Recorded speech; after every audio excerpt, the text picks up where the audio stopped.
right, folks, Joel Rather here, Hunt, Hike, Harvest Outdoors, back in the booth today. We have another H3O podcast and something that has been a couple months, I guess, now in the works.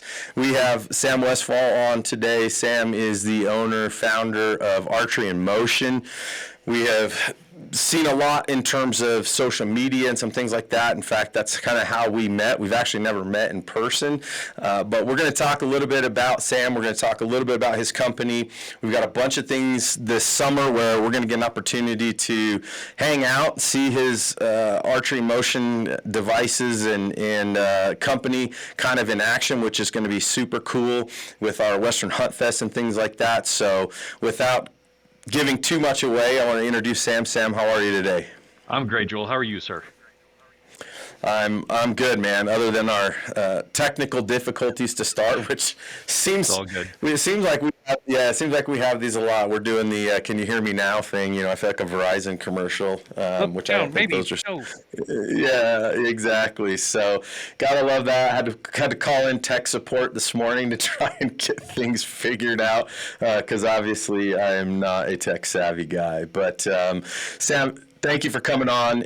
I'm excited to learn more about Archery Motion. We want to make sure that folks understand and get a better understanding about what your company is all about, and then we're going to kind of shoot off into a whole bunch of other things. So let's just start with maybe how Archery Motion came to life. What is it? And let us know more about what you do. All right. We'll take a deep breath and hang on because here we go. So, Sam Westfall with Archery in Motion. I've been a hunter and competitive shooter for 35 years. So between archery or firearms, I've shot competitive archery, IDPA, USPSA, IPSC, 2-gun, 3-gun, sporting clays. I've got a broad swath of shooting experience. Spent time in the Army as an M1 Abrams tank mechanic, dealing with a little bit of welding, dealing with a little bit of mechanical work, dealing with electronics, and dealing with a little bit of fabrication.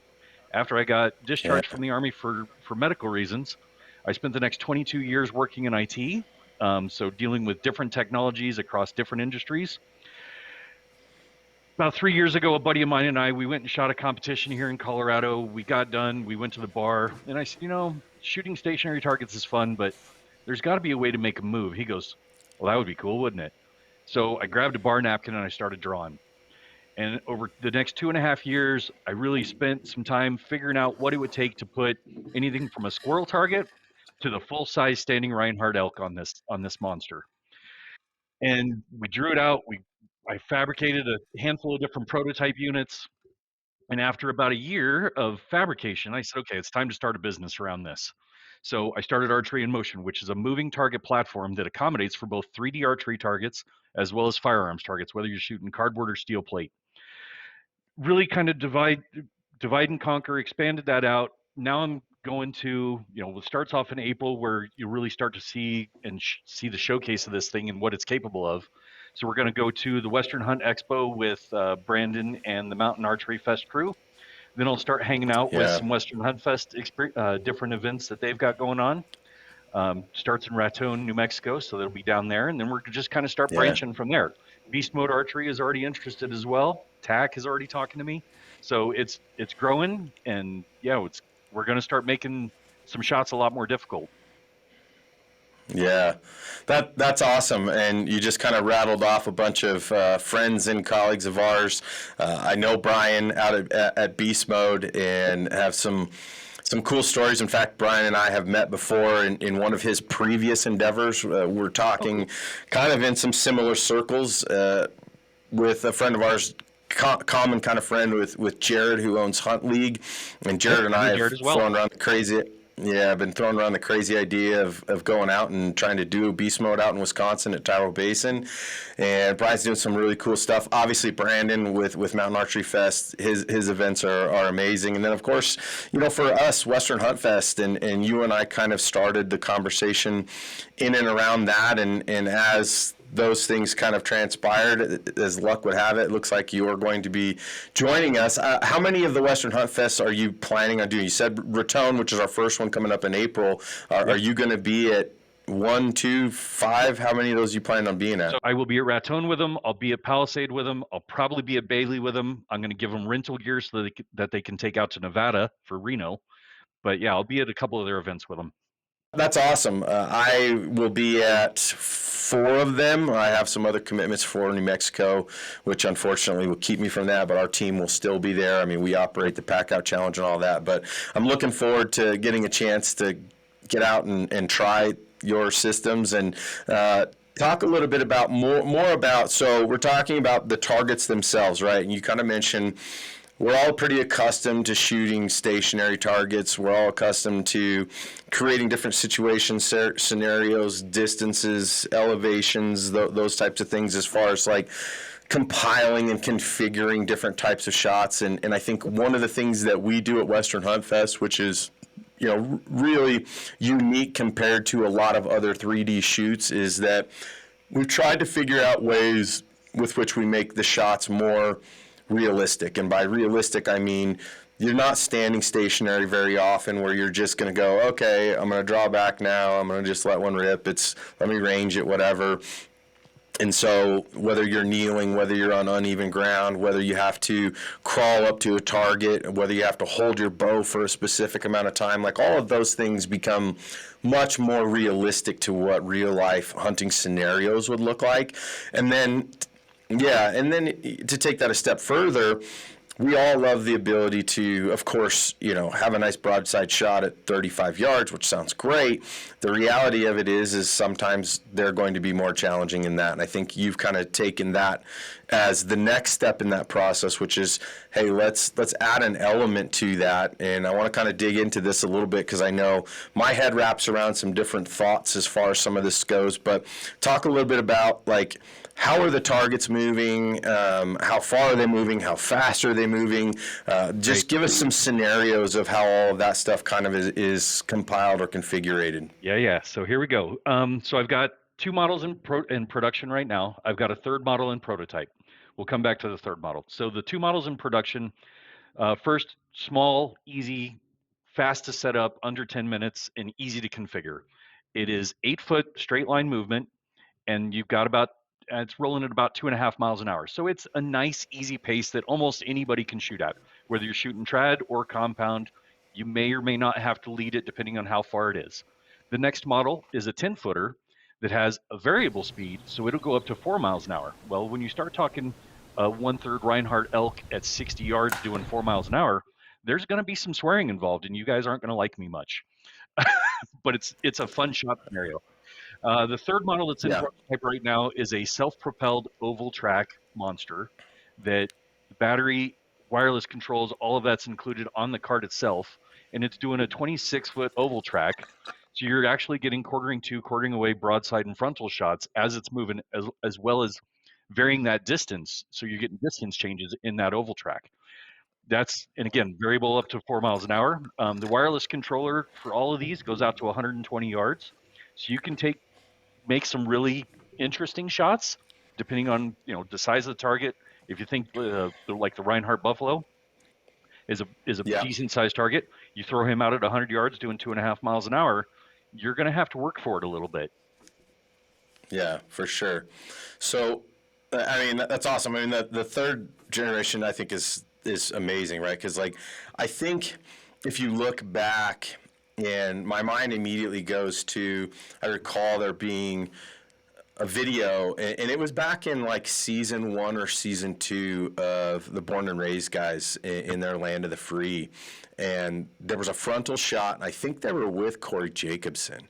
Yep. And I recall them actually dissecting like the concept and the idea of even making that frontal shot, because I think most of us as archers, if we're responsible enough and everything else, realistically never really thought about that being an ethical shot. And they dissected what that even looked like, right? Like, where should we be aiming? How do we get where do we get make sure that we understand the anatomy within an elk or potentially a deer or whatever, so that we do make an ethical shot. And so it's interesting that you as you mentioned, that the idea of creating that kind of environment where, in a lot of cases, I think a frontal shot presents itself almost in an inopportune way, where we're set up where we think we're supposed to be, the animal turns and now all of a sudden it's actually facing us and we're like, Yep. that animal is completely within my range. How do I execute that shot But your properly? And target so with shot, something like, your target goes from here down to here with that frontal, right? So yeah, yeah, you got yeah, to for work for it a sure. little bit, and most So guys don't practice it. no, myself included. um, and, and And so I think the next part of that kind of leads me to my next question is that, and we've had a podcast previously where we talked about this stuff. It was pretty cool a couple years ago. We did a podcast from the Yeti booth with the CEO from Numa, and we talked a little bit about the 3D shoots because they've become so popular, right? And now we're seeing literally thousands of people getting out and going to Total Archery Challenge, going to Mountain Archery Fest. I know there's a Northwest Mountain Challenge. There's Yep. obviously now what we're developing with Western Hunt Fest, and people, number one, just love to go do these things. I think it's the camaraderie, it's the culture, it's the chance to be outside, it's a chance to shoot your bow and all these things. And one of the things that we talked about in that was like, how does this translate to hunting, right? And I think that there's a lot of situations within those shoots that becomes very novelty, where I know for me personally, as we've walked off of some of those courses, we've shot the Leopold courses, we've shot the knock on course and all of that type of stuff at Total Archery Challenge and those types of things. And I kind of like in retrospect look back and go, how many of those shots would I actually have taken in a real hunting situation? And there's probably not a lot. And so I think my question that I think a lot of people will have is, where does Archery in Motion fit into either side of that, and how do we kind of like determine maybe where this is a useful tool or a novelty tool kind of piece? Because I think that that's something where people will go, yeah, it's super cool, but what's my reality when it comes to the application in a hunting situation? So I'm just gonna throw that one at you. All right, Joel. So that's a great point, right? I've had a lot of people tell me, I don't practice on a moving target because you're introducing target panic, you're introducing some other things. We'll come back to those. The main piece Sure. of archery in motion, and kind of one of my main reasons, like I said, longtime hunter. So I've taken shots frontal, I've taken shots broadside, I've taken quartering to and quartering away shots. Whatever presents itself as the opportunity to take that animal, that's what I'm going to do. But unless you're practicing on that moving scenario, you may or may not know where that arrow is going to land. You may or may not know what your skill set even looks like. From a novelty perspective, Brandon and I had that conversation, Brandon with Mountain Archery Fest, and I had that conversation initially. He said, I see this as a great novelty shoot. And I said, that's awesome. Let's do it. And as we got deeper into the conversation, where I said, when even on the straight line movers, the animal is not full broadside as it's moving the straight line. It's actually either quartering to or quartering away, depending on which side of the plate you have it on. Because I've got on the plate that they're mounted to, I've got a diagonal set of holes drilled all the way across to accommodate for any size target. So depending on where you got the plate mounted, you can either have a quartering to all the way, or a quartering to shot, or a quartering away shot, depending on how that's mounted. So that it gives that opportunity of, okay, what is that really going to be looking like when you take that shot? Now, from a perspective of, is it a novelty or can it be useful as a prep tool for hunting? I think it's both. I think it's a great novelty. You can have an opportunity to practice that. You can get the kids out there and having fun. The other side of it, for those of us that are serious about hunting, those that want to make sure that we're practicing that ethical shot all the time, this is a wonderful opportunity, because I can take mule deer, elk, buffalo, bear, whatever target you want, and it doesn't even matter from the manufacturer. If you want Reinhardt, Delta, Kirsch, or 365, it doesn't matter. It's already set up for any type of target, ready to rock and roll. You just change out the threaded rebar, drop it to whatever size you need it, drop your target on. One of the videos you may have seen on social media was I did a target swap from the Reinhardt bighorn sheep to the Reinhardt 1/3 scale elk to a Big Shots gray coyote in less than 90 seconds. And that was even with me talking. So swapping out targets is easy. It makes it interesting, and it keeps that. I think it's actually going to be more engaging for those that have shot for a decade or two with that standard stationary target. Part of this was Yeah. wrapped around, solving a stationary target problem that's centuries old. Let's change the mindset. Yeah.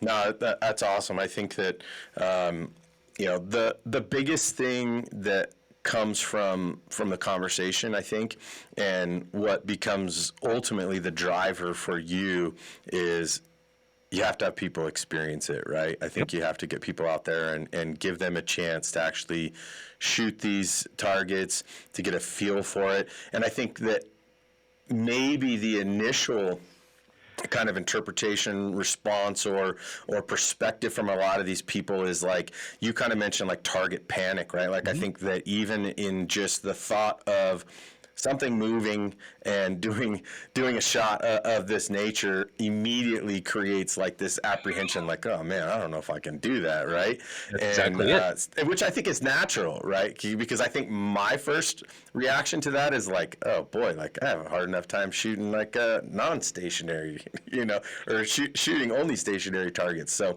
that to me, I think is something where yes, you want there to be some enjoyment, the challenge, a little bit of excitement, and like, can I do this? And to create as many opportunities as you can for people to get out and do that in, one of these shoots or these events or whatever, maybe kind of helps pull down a little bit of that apprehension or Yep.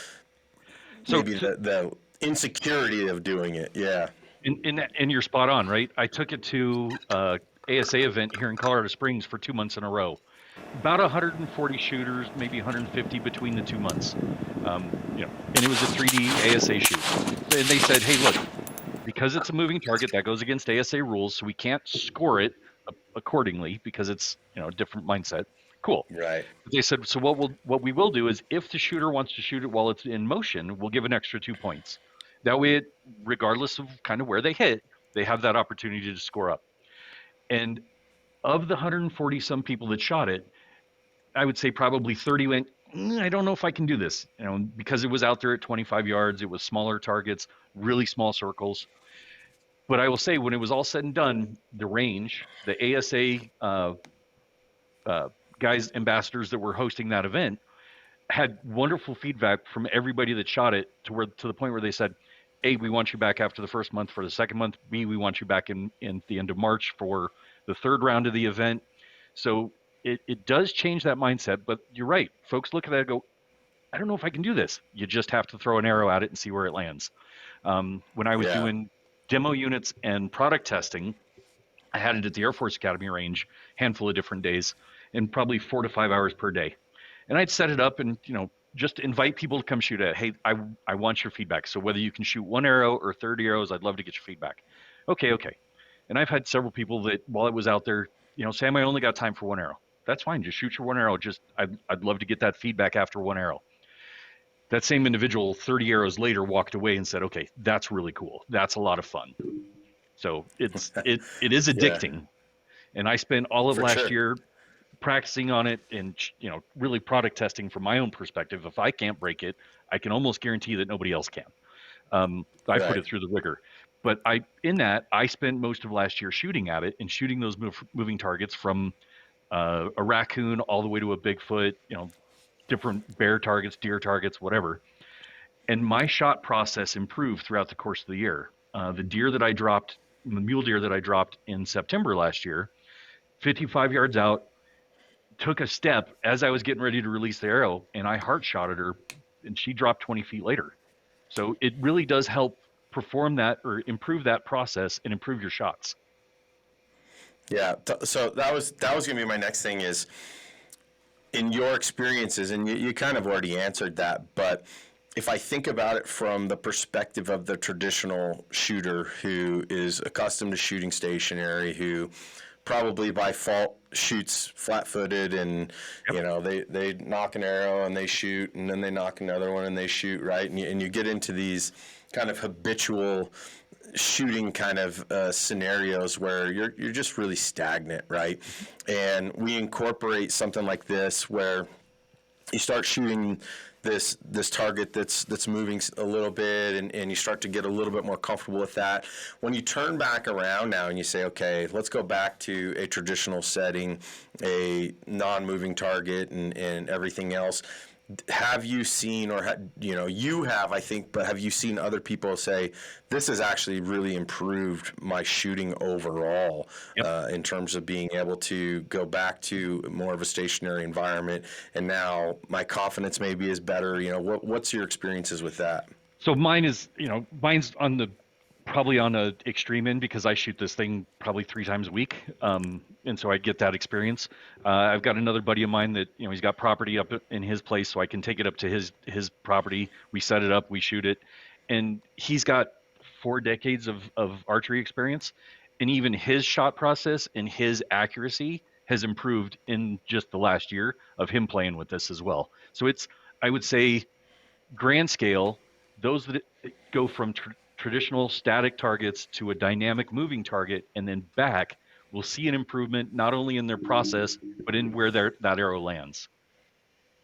Yeah, yeah, and I can see that, because I think that, just kind of prognosticating on my end, I'm like, I bet if I spent some time doing that, going back to a stationary target would almost kind of give you this, like, oh, thank God, now Right. this thing's just kind of hanging out, and You all got I all got the to do is time in the range world. that now, right, and let it go. So that's super cool, right? I think, and this is just me, realistically, just talking out loud about kind of where my head goes with conceptually thinking about this.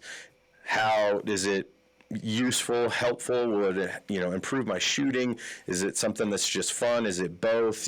Where will all of these things be in terms of, my experience, my proficiency, and those types of things, which I think is super cool. So, love that. I'm getting excited to have a go at it.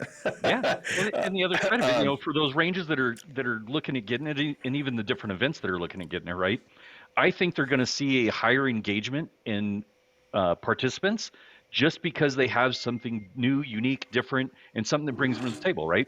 Mountain Archery Fest, Hmm. they've got some things at their novelty range that are way different than what most anybody else has. And Yeah, people for go there sure. because they want something different. Western Hunt Fest has the pack out challenge, and they do, in some ways, a lot more challenging shots, even more so than tack, because in like you said, in a lot of ways they're more realistic. You have to work for it. You Yep. have to crawl. You have to, draw while standing and then take a knee and be able to take the shot. To me, that's Yep. a more realistic shot scenario. Tack has some awesome shots, awesome scenarios, but exactly your point. Are they realistic? Am I going to take a 116-yard shot on a moose? Not a chance. But would I take a Right. 30-yard shot on an elk target that's moving? In a heartbeat. Right. Yeah. Yeah. And I think that's the cool part about it, right? I've been fortunate enough to spend some time and have some offline conversations, things like that, with John Dudley, for example. Mhm. And John sets up those courses where I don't think anybody can really understand his level of understanding of shots, situations, arrow flight, distances, all these things that go into like where and how he places targets. Where the traditional archer's like, man, I lost like 8 arrows on that course today, and it's like, Right. most of it is just a complete lack of education, because you can look, even if they're attainable, right? It's a 55, it's a 60-yard shot, Yep. but the elevation, where maybe you have some vegetation, all these other things, like it changes so much in how your shot process, where you have to think of where that arrow is going to land, and all these things, right, that are kind of like deterring where your focus is, just changes so much about what you do to actually get that shot to where you want it. And so those are some interesting pieces, I think, that go into it. I'm a person where you start talking about those things, and I'm like the dog that hears a weird noise. I'm like, what? Like, I don't really understand a lot of those things. I try to shoot as much as I can right now. It's horrible based on my travel and stuff like that. And so by no means do I consider myself a proficient archer, as much as I'm an enthusiastic one. But that's just kind of, I think, a lot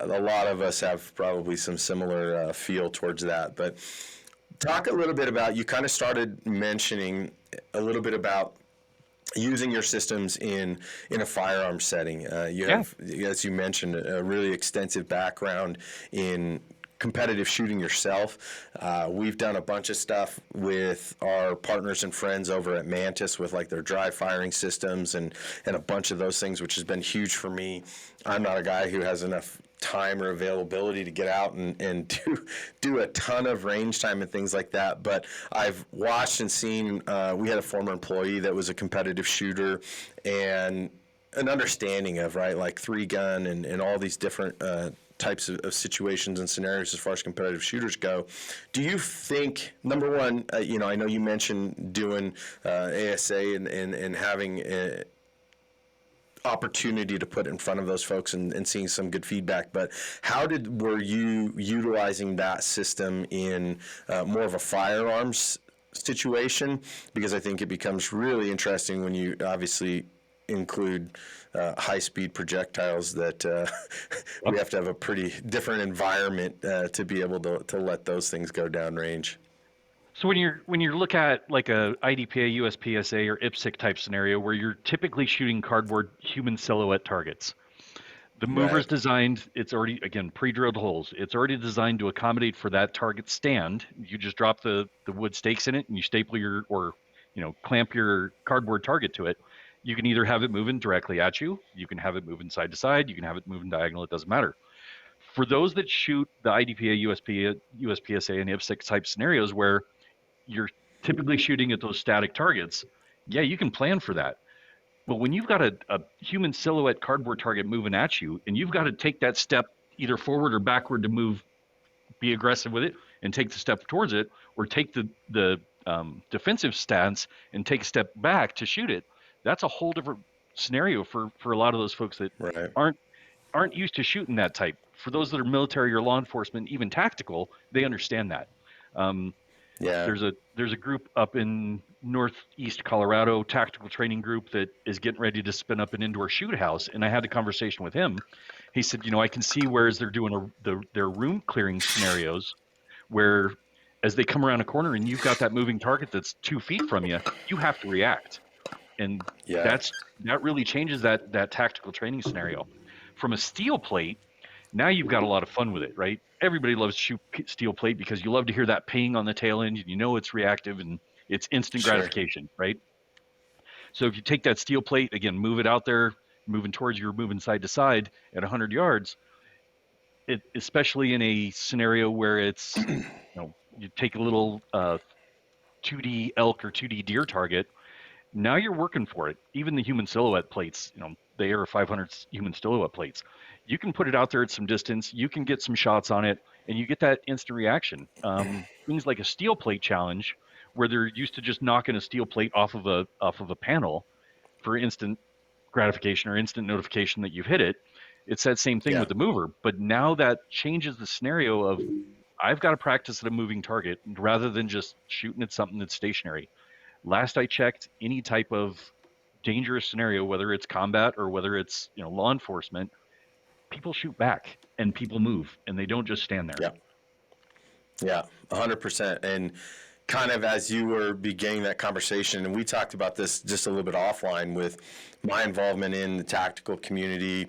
We just had a course in our building 2 weeks ago with law enforcement folks, military personnel, those types of things. And I've been out into watching at academies and things like that, them going through shooting situations, clearing houses, and seeing some of those things. And immediately I was like, man, there is a huge opportunity for you based on the system itself, when we know, as you said, right, like, that is never going to be a static environment. You are Correct. always going to be in a position where you may need to be moving. You may be shooting around cover. You may be, needing to get to somewhere and shooting either on in motion, or what you're shooting at Is in downrange motion, usually isn't just standing there right? either. And so when you think of the creativity and situational kind of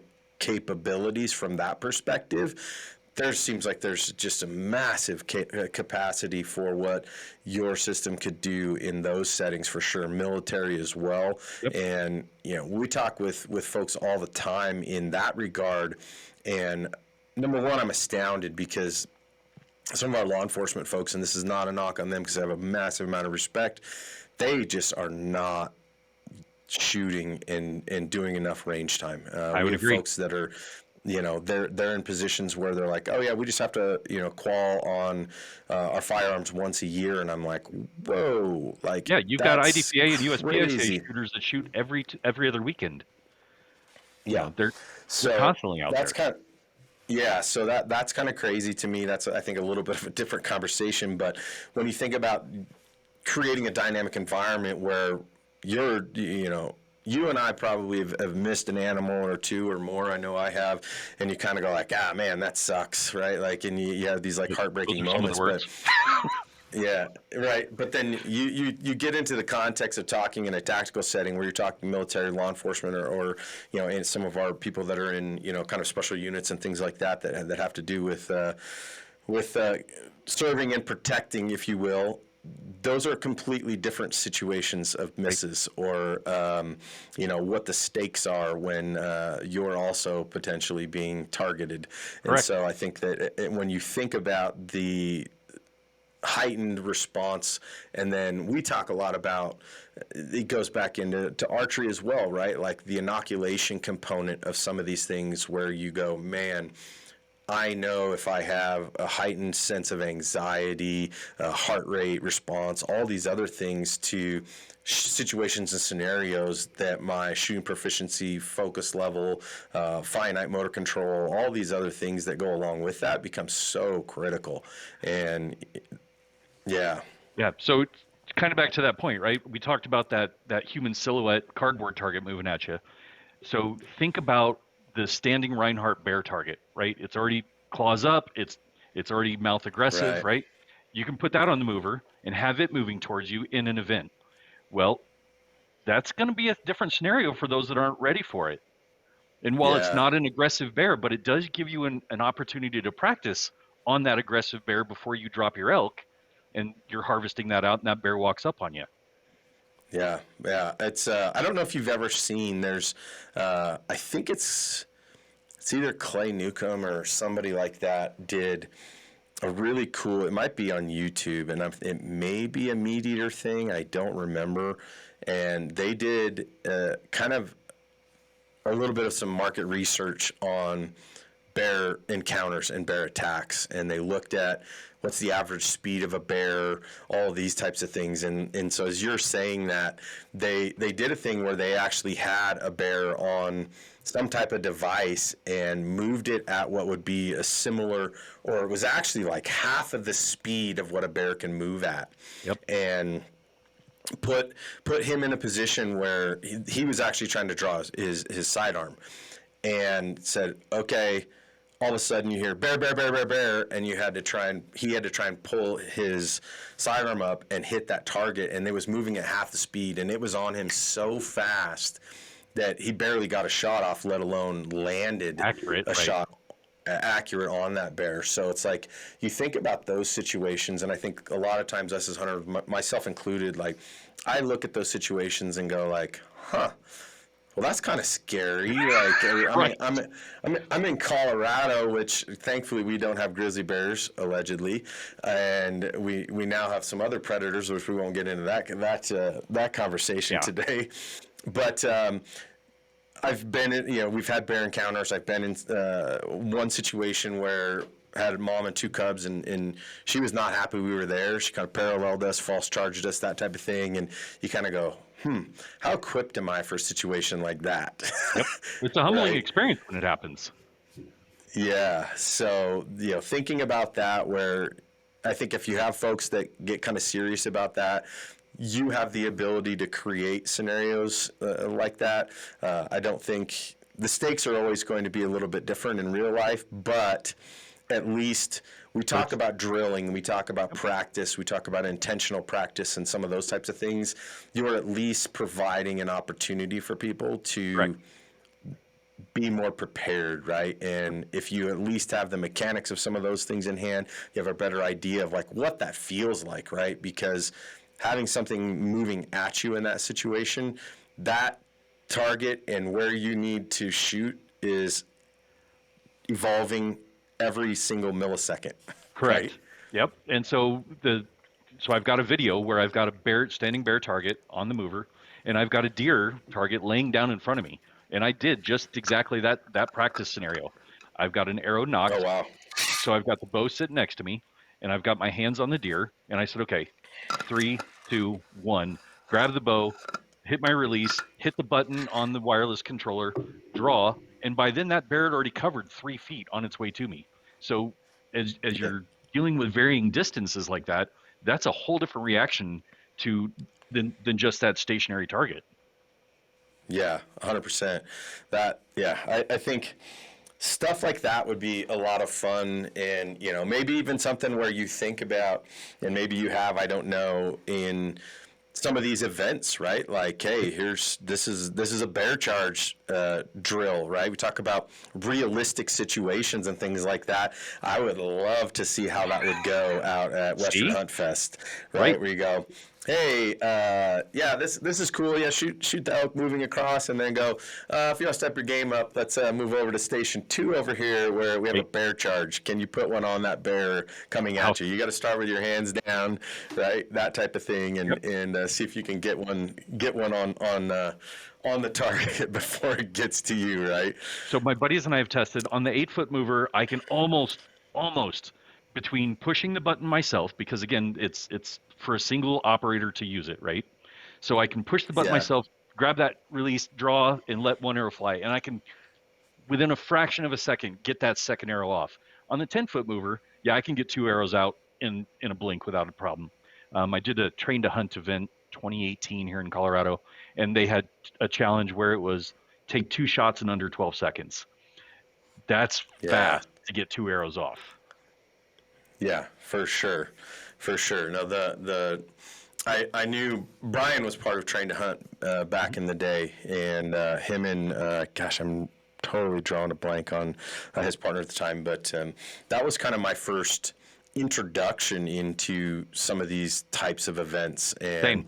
we actually were trying to partner with them to do a train to hunt event, and we were in the middle of kind of a facility switch, and we ended up not being able to kind of pull it off. But obviously, from that point forward, now it's like there's so much more that's out Oh there, yeah. and so much more that's going on in this space. But that's super cool. Well, tell me about like you kind of alluded to it a little bit, and I kind of want to bring this, kind of full circle. Military background, you mentioned, working on Abrams tanks. I told you that, I visited probably some of the glorious places that you're also fortunate enough to grace in the U.S. as far as some of the military bases. One of them where a lot of the tank kind of drilling and folks that are operating and using those goes. But how did you get into, like, what's your history as far as like hunting goes?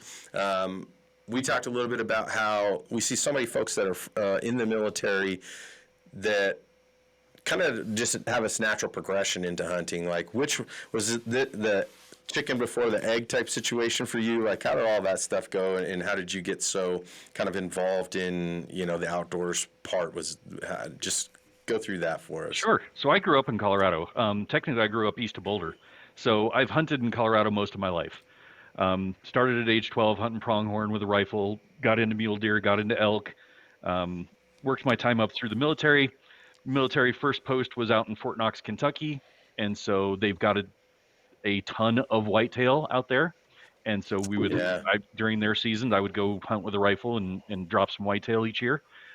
Even had an opportunity for one of my guys to inadvertently shoot a whitetail with a 50 cal machine gun. Um, we didn't let it we didn't let it go to waste. We actually harvested all of it that night and we cooked it all up for all the tankers and mechanics. That's a different conversation. But since I got out of the army, I said, this is the one thing that's really my passion. And archery, over the years, I've really found that archery has become my PTSD relief. And so, if I yeah, take an hour or two every 2 or 3 days, and I just go to the range and I just go for a walk and go shoot, clear my mind, and not think about anything else besides slinging arrows, I get fairly calm and fairly happy. When I don't have that same opportunity, I get a little crankier and it gets uglier. But so but I take all that, and I've taken all that practice and said, okay, now I stepped away from rifle hunting, 13 years ago, because my last shot with a rifle on an elk was just shy of 700 yards, going ridgeline to ridgeline, and I said, this isn't hunting anymore. I need something that's a little bit more challenging. So I got into Yeah, archery, and I learned how to, the first year I took a mule deer at 7 yards, and I've worked my way up. I've taken a couple frontal shots at 30 and 40 yards, which people will find controversial, but I'm comfortable taking those shots. I'm accurate. It's an ethical shot, and I know it's a lethal shot. I used yeah. annihilator broadheads, and they are just devastating when they hit. So, Oh yeah, that's so I've got the right gear, I've got the right mindset, I've got the right skill set. Let's put it all together. And so now in Colorado, I just put in for draw tags, so I'll hunt spring turkey. I put in for bear, deer, elk, and I pronghorn, and this will be my 6th year for putting in for moose. So we're, fingers yeah. crossed. Let's see what we can fill the freezer with.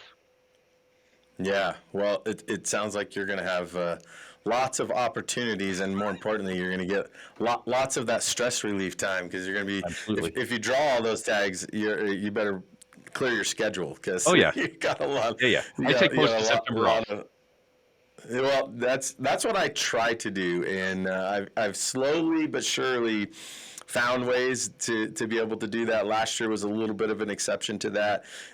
My schedule is relatively fortuitous when it comes to my kind of down times or maybe less busy times where a lot of my high school collegiate athletes and things like that, they all, fly the coop in August.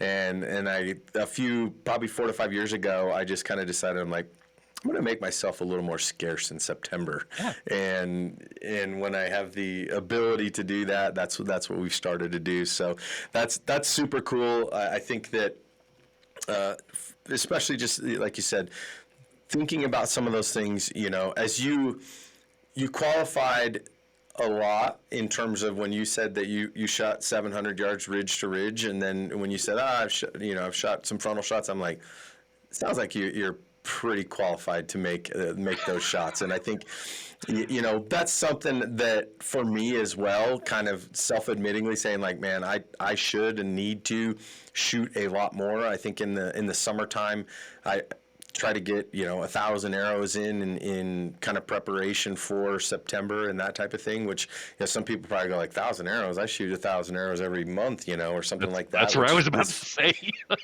yeah, right. But at the same time, that is the difference where I may see a 40-yard frontal opportunity and go, that's not my shot.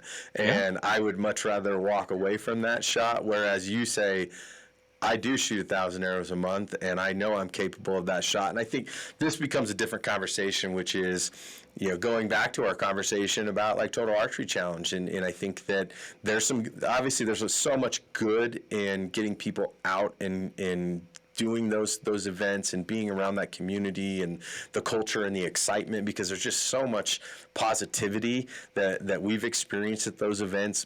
But if there was a downside or caveat to that, is I think that there does become that casual shooter that maybe doesn't have nearly the range time that you do, or other people, the Dudleys of the world or wherever, that go like, yeah, I made that shot at TAC, I can do that now.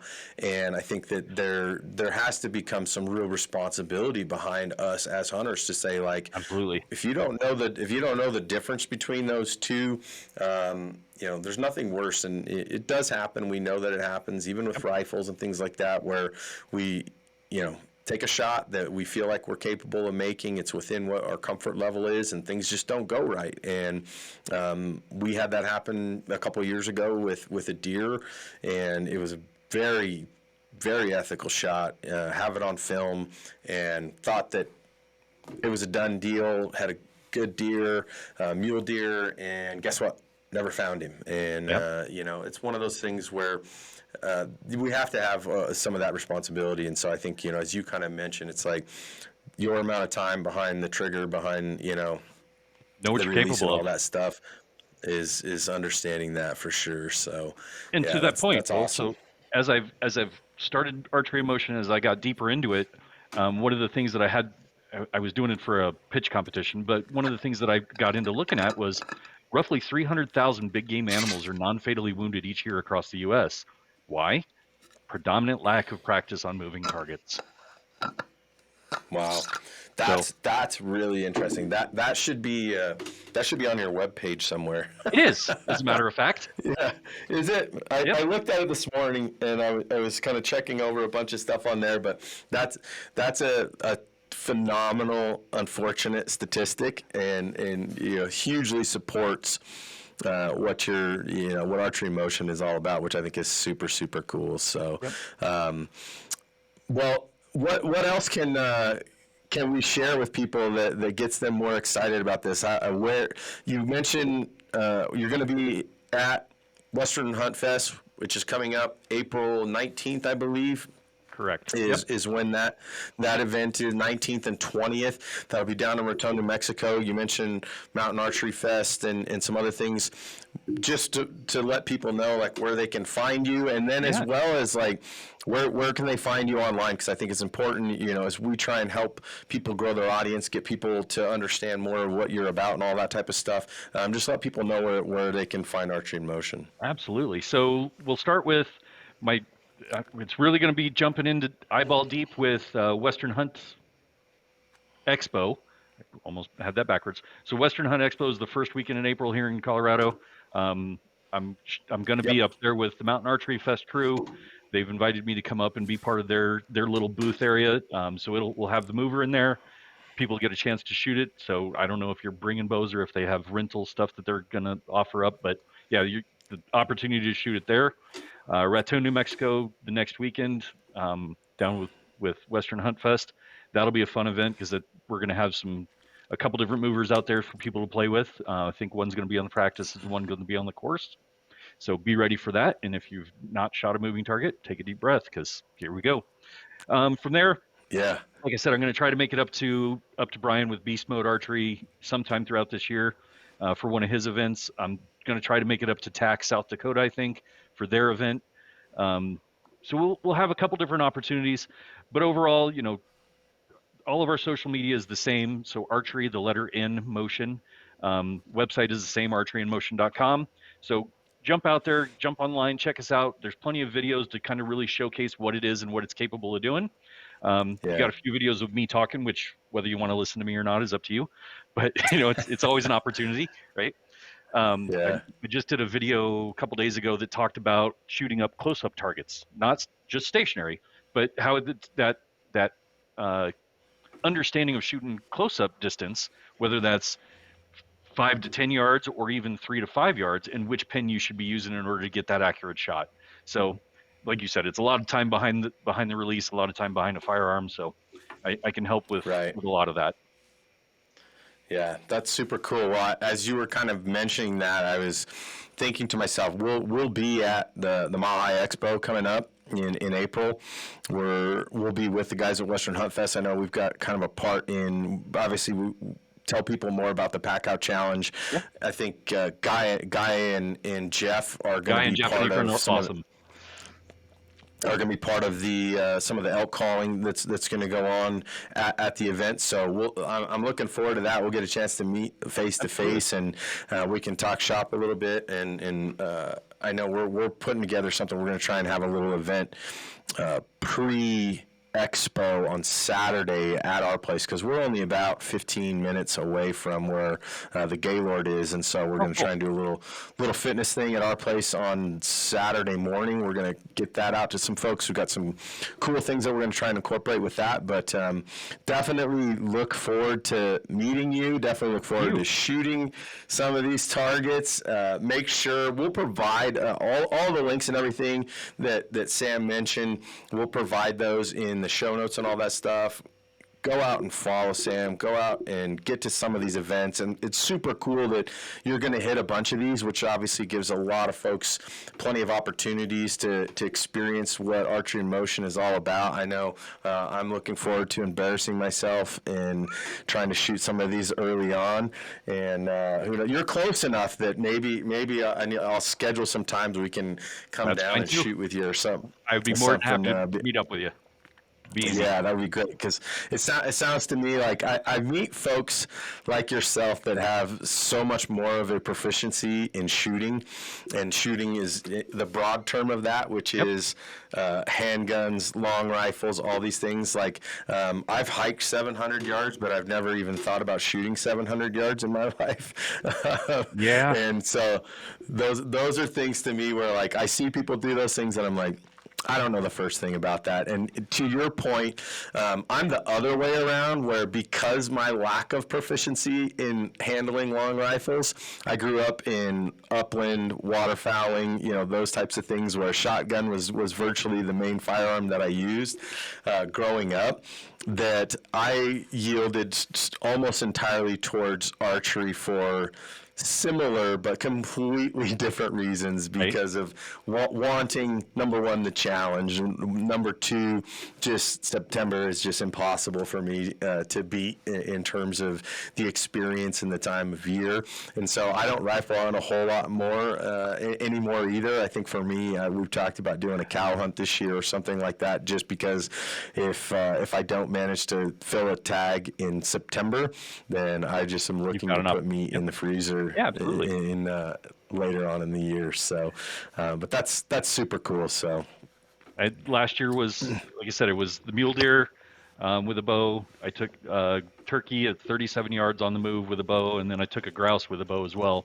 And then I veterans. So there's plenty of veteran groups that'll take, or plenty of groups that'll take veterans out for hunting experiences. So I signed up with most of those. yes, And one of them took me up yeah, to North Wyoming for a rifle hunt on a whitetail. Okay, well I haven't touched that hunting rifle in 13 years, but let's pull it out. I put 10 rounds through it at the range just to make sure the scope was still good. Sure enough, we get up to North Wyoming, laying down. Here come the whitetail out into the field. The guy that was laying next to me goes, "Well, you're first up." Okay, so 320 yards. I pulled the trigger, just watched, spine shot, just watched her drop. He just looks at me and goes, "Tell me again how long it's been." I said, 13 years since I pulled the trigger on this thing. He goes, "Yeah, okay, whatever." It was just fun to, have that conversation. Look, this is decades of experience with it. So, yeah. No, that's super cool, and I think I could probably pick your brain for a long time about a lot more of those things, because yeah, kind of mentioning the Mantis systems piece for me was, it was a game changer, just because I just never have had the opportunity to get that many trigger pulls, and right. utilizing my pistol, where I've literally taken it to the range, just a handful of times. We've shot it in, some just kind of off the cuff scenarios, where we've done some target shooting outside and things like that with it, when we're out in the country or something like that. And then we started working with Mantis, and I end up getting 800 to 1,000 more trigger pulls, and then getting some feedback from them on, like, hey dummy, here's all the bad things that you're This is what doing, you're and trying doing, to right? understand, like, yeah, that was the first amount of objective coaching that I've gotten from anything that was worth, like we talk about it from a perspective of, like, so much of this stuff, like archery, shooting, rifles, pistols, all these other things. It's like similar to golf, where like everyone has an opinion, and everyone Oh wants to yeah. throw in their 2 cents on, like, oh, have you tried this? Like, this works, and like, oh, you're doing this, and it's like, holy crap, like everybody is different, and everybody has a different school of thought on how to fix things, and And not all of them are those have been wrong, great for me. No, no, definitely not. but you But have to figure out what works anyhow, for you and what's comfortable. yeah, so I digress a little bit, but well, cool, man. I really appreciate the time. It's Absolutely. cool to get a chance to sit down. I appreciate your patience on the front end with all our technical That's easy. difficulties. Like I said, 20 years in IT, man. I Yeah, but understand IT challenges. right. So, but look forward to, we'll talk offline when we Yeah, get off, and talk about connecting in a couple of weeks here up at the Mile High Expo, which is going to be super cool. Obviously, if you're in Colorado or anywhere near, I definitely would recommend getting out to that. Give you a chance to go meet Sam, get a look at Archery N Motion. Come see us at come Western on Hunt out. Fest booth as well, and we'll look forward to seeing you not only there, but actually out with a bow in my hand, and you can teach me a thing or two about how to hit some of those targets. So That's the fun part. Yeah, so awesome. Joel, it's been Well, a thanks pleasure. so much, Sam. Yeah, likewise, my friend. We'll look forward to talking to you guys soon. Guys, check out the show notes and everything down in the comments and notes section. We'll make sure that we have all connectivity to connect with Sam, Archery in Motion. Get out, follow him, find him at one of these events coming up this summer, and see what you're missing on, and see how much you can miss when you get there as well. Because I'm sure that there'll be lots of disappointed folks, but we'll look forward to doing that on our end as well. Thank you guys for watching, and we'll see you next time.